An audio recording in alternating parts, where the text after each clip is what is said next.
We played 60 games on the channel this year, but which of these 60 were my 10 favorite? My top 10 has nothing to do with review score. This all comes down to my personal preferences as a gamer, not a critic. These are my top 10 games I played in 2015. Number 10, Among the Sleep. This game has a Metacritic score of 66. I gave it a 9. Among the Sleep is a creepy game where you play through the imagination of a toddler. I love the art design and the environment, the friendship with my teddy bear. I'm not really sure why others didn't love this game as much as I did. Sure, the experience was short, but still worth your time. Number 9, Red Dead Redemption. This game has a Metacritic score of 95. I gave it a 9. Red Dead Redemption is gorgeous and insanely immersive. The first third is a perfect 10 to me. The final third is a 9, but the middle third was struggling to hit 8s most of the time. Minus the boring Mexico section, Red Dead Redemption is one of the greatest games of all time. And being how this game comes in at only number 9 shows how great of a year this was for the channel. Number 8, Mad Max. This game has a Metacritic score of 73. I gave it an 8. Mad Max is a super addictive game about cleaning up your map. Assassin's Creed has kind of made this a genre, and there's something about the world of Mad Max that just pulls me in. I've put so many hours into this game, and I'm still only about halfway to the game's platinum trophy. Sure, this game gets repetitive, but cleaning it up is a very relaxing time waster.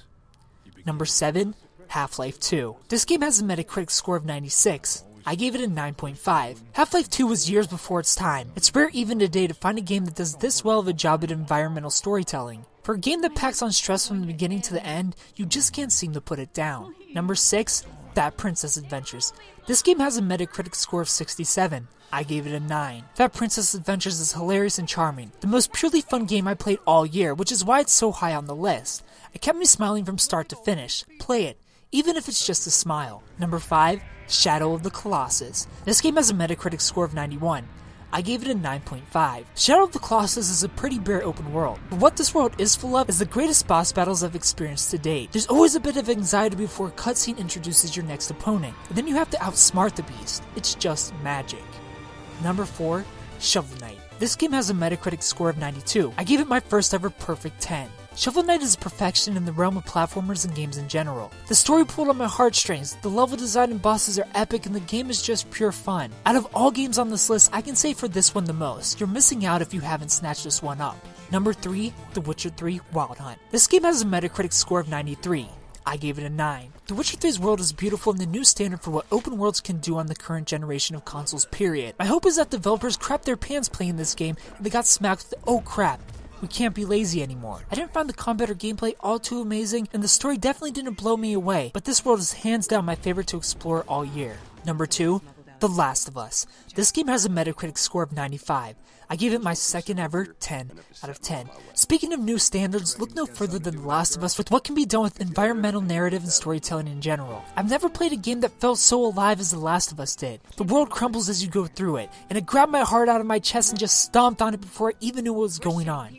Perfection. And my number 1 top game we played on the channel in 2015.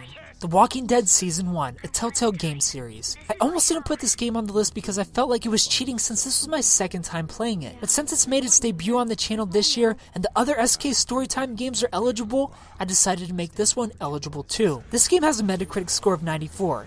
I did not review this game, but if I did, it would be another perfect 10. The Walking Dead Season 1 did so much for me as a person. I'm not a father, but this game made me feel like I was. I felt like I had to raise a little girl into a warrior. I had to turn a band of cowards into men. It brought out the primal instincts in me more so this second time playing than it did my first time. Of course, I played games that have made me feel like I've grown as a person in some type of way, but The Walking Dead Season 1 was weirdly what my soul craved, and I'm glad I played through it again, and this time I got to share my entire experience with you guys frame by frame. Thank you guys so much for watching this video. If you want to check out my reviews for any of the games I talked about, or watch my walkthrough of The Walking Dead Season 1, cards have been flashing on your screen this whole time. Touch them. Click them. Thank you for making 2015 awesome. I can't wait to share my favorite 2016 games with you next year. But as for now, share your favorite games you played in 2015. I don't care what year they came out. If you played them last year, I want to hear about them. They may even show up on the channel this year. Thank you guys so much for watching. If you're new to the channel, please subscribe. Stick around for 2016 because it's going to be awesome.